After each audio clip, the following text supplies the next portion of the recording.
So Jon Jones at his absolute best is the greatest fighter of all time. There's no real debate about it. Now, I do know that at his best, that means lots of performance enhancing drugs. Fair. And that's true of every great fighter, right? I mean, we heard Nate Diaz say it. We've heard Chael Sonnen say it. We've seen Adesanya's little friend. But on his best day, he beats everyone. Everyone in the world, there isn't one better that we know of.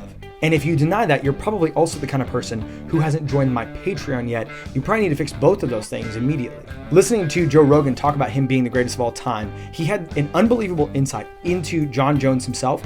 And I think it provides us also an insight into the nature of humanity, men in particular. And it highlights, I think, a real failure of the fact that we're living in an anti-culture and how maybe to fix it. Let's go ahead and jump into it.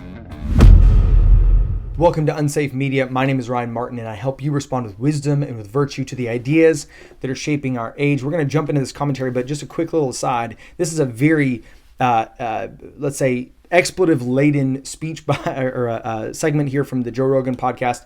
So if you are under the age of 18, the only way we actually build a healthier, more vibrant society is for young men to actually begin to practice the muscles of masculinity. And one of the greatest ways to do that is to honor your parents. This is rated R. Take it to your parents. Make sure they're comfortable with you listening to this. If not, if they say no, this will still be here in 10 years, okay? Grow up a little bit. Honor your parents. Now let's go and jump in. Jon Jones. Jon Jones is the GOAT. He's the GOAT. Now it's undeniable. Undeniable. There was all this debate until he submitted Cyril Gane and became the heavyweight champion. No one can fuck with that. Smashed him, bro. Smashed him. Cyril looked kind of unbeatable up until the Francis fight. Well, the Francis fight exposed one aspect of his game Sure. that you're never going to beat Jon in, and that's the wrestling. So I think what I was thinking is, and when I bring up Jon Jones, is I remember the first Jon Jones fight I watched was when he got DQ'd against Matt Hamill. Okay. From the 12-6 elbows. Yeah. If you're not familiar with the 12-6 rule, check out the Joe Rogan podcast with John McCarthy, where he talks about where that rule came from.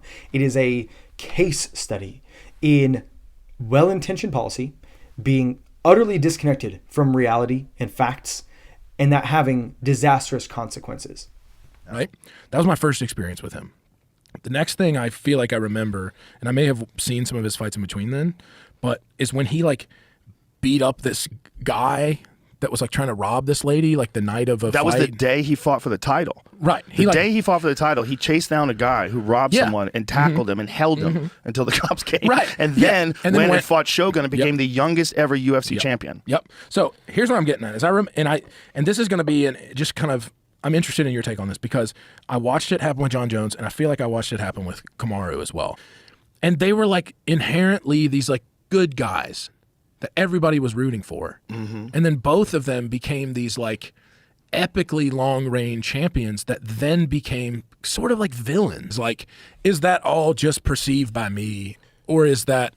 Yeah. You know what I mean? I mean, that's part of the fun of being a fan. Sure. Deciding what you like and what you don't like and personalities that you root for and personalities you root against. And sometimes you root against a guy and he wins you over because he's so goddamn good. You're like, I wanted that motherfucker to lose, but he's the fucking greatest. Yeah. Jon is very different than Kamaru. Jon is what I would describe there's human beings that have different temperament and different minds and different mentality and a ruthless competitive drive that's almost terrifying to the ordinary person.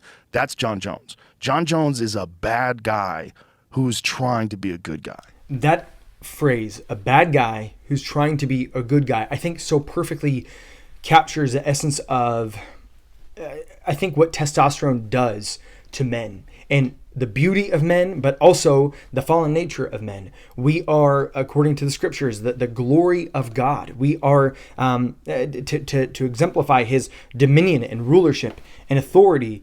But because of our fallen nature, we do have a tendency towards carrying away into excess all sorts of wickedness and evil. There's a reason why men make up the majority of all CEOs, but also the majority of all violent criminals.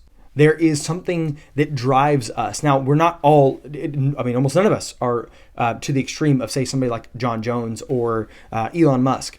But there's a reason why we venerate them. There's a reason why we men watch the UFC. We watch John Wick. We watch these examples, and our stories are rooted around this kind of an idea. And it's because it's in our very nature to be driven and to accomplish and to succeed. And sometimes, if we're not carefully and intentionally honed, we can become dangerous to those around us.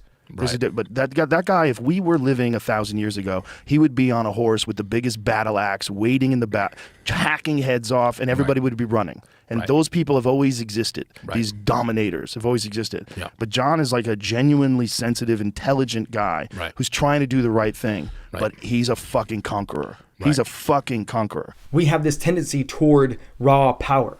And raw power in itself is not actually moral or immoral. It's amoral. It's like a bullet or a competency or money. None of these things are bad by themselves, but they all have to be used in the right way. When they're aimless and when they're simply seeking their own ends, that's when they become very dangerous. So one thing that cannot be overemphasized is the Christianizing effect of the church. The church essentially revolutionized every culture in the earth, even those that weren't formally Christian. And so as a society, as a globe, we've largely, not entirely, but largely moved past sort of this globalistic conquest ethic. But that's because of the Christianizing, elevating influence of the gospel. So you see people like Jon, who essentially is Genghis Khan, but he's inside of a cage instead of on a horse. He's beating up guys for sport and then stopping when the referee tells him to stop. He's not literally chopping off heads. And what we had done throughout Christendom is we built up a rich culture. A culture is the structures by which we pass on the things that our values and our understanding of the world from one generation to the next. And because of the deconstructionist movement of the 60s and 70s and previously and mostly in the academy, we saw the erosion of all of these systems, of all these structures. And so anything that's even has a patina of sincerity and nobility, we basically have castigated as childish or old or silly. And we've become so deeply and childishly cynical about everything that came before us and about the idea of raising men to be knights or valiant or chivalrous. To use a well-worn phrase from C.S. Lewis, we've created men without chests and we demanded of them virtue.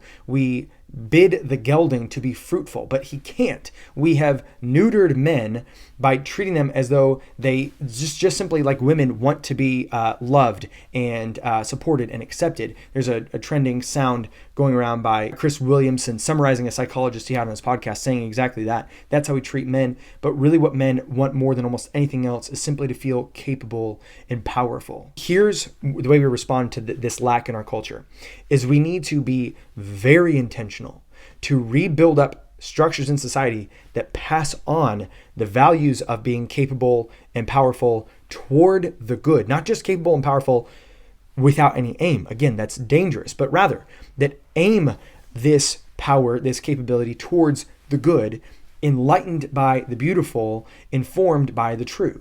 So here are a few really simple practicals you can take away, right?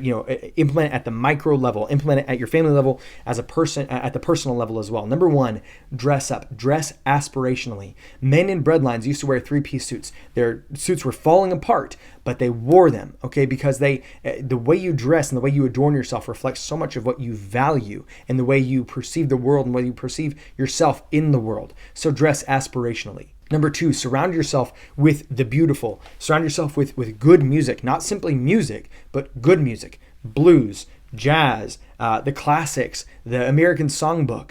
Put art up in your house. You can buy prints that are not terribly expensive. We just recently sent off a bunch of PDFs of publicly available paintings, but classic, beautiful Baroque paintings, and we had them printed at Kinko's for dirt cheap. And now we have those in our house. Read deep works and old books. Their ideas are deeper than ours. Their language is deeper and more robust, and this will have an elevating effect on you. And they valued the thing. I was reading C.S. Lewis's Narnia with my kids, and God, Aslan in the book, he gets on to Peter after he killed a wolf. He renames him. He knights him, Sir Peter Wolfsbane. But then he reminds him, hey, you always need to wipe the blood off of your blade. You can't find that kind of stuff in modern books or modern kid stuff. But I love that you can bring that to life for your children, and it will elevate their minds. Let's move on. Watch old movies. They They extol the virtues of heroism and valor, and you again in ways that you can't simply find it today. And dignity. The characters are far more dignified. Even if you find a courageous person in today's media, frequently they're goofy and dolting, and I'm not saying that that's inherently wrong or that's degrading, but if that's the only thing you see, if every character who is solid has 25 character flaws for every act of valor, that does something to you. You need to have your Star-Lords, but you also need your Captain Americas, and you need to have a better proportion. We don't need one Captain America and then 1,000 Star-Lords. Go to church. Take your kids to church. Ceremony and ritual and spirituality, connecting yourselves to the transcendent values so that you're not so obsessed with consumerism and physical, tangible stuff, the material of this world. Capitalism will produce whatever the culture demands of it, and you cannot change that without changing the hearts and the desires of the people at the ground. And you do that through religious practice, through piety. At your church, do some manly stuff, read books, go on camping trips, take men and study the Word of God and study the great men of the Word of God. Intentionally build it as an atmosphere for young men to learn to become actual men, not just grown-ups who can shave and play video games all day long. And finally, this is my most radical one. I know I'm going to lose most of you when I say this. Take them out of school. Not take them out of government schools. If you don't know that already, there's nothing else I can say to you, my friend. You're probably the kind of person who, again, hasn't joined my Patreon yet. But I'm going to go way more intense than that. I'm saying if you can somehow do it, homeschool your kids.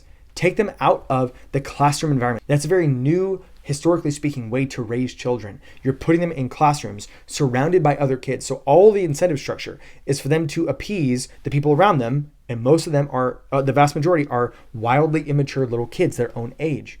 Instead, put them with their mother. Put them with their siblings. Have them interact with people that they can curate. I want my kids around these other kids with these other families, not just whoever happens to live on the same block as me or whoever happens to have the same zip code as me, who the guidance counselor put underneath this teacher whom I haven't approved.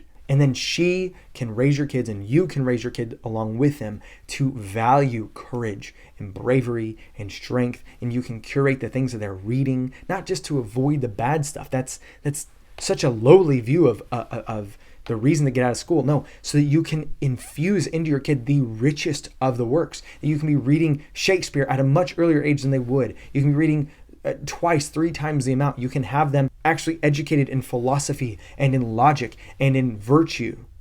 Not the watered down choose kindness virtue that you find at schools, but the actual virtues. All right, that was way too radical for 95% of you guys. Just do the other 5 for now. My name is Ryan Martin. This is Unsafe Media. Make sure you like, you share, you subscribe, you jump on the Patreon. And until next time, I'm reminding you to trust God.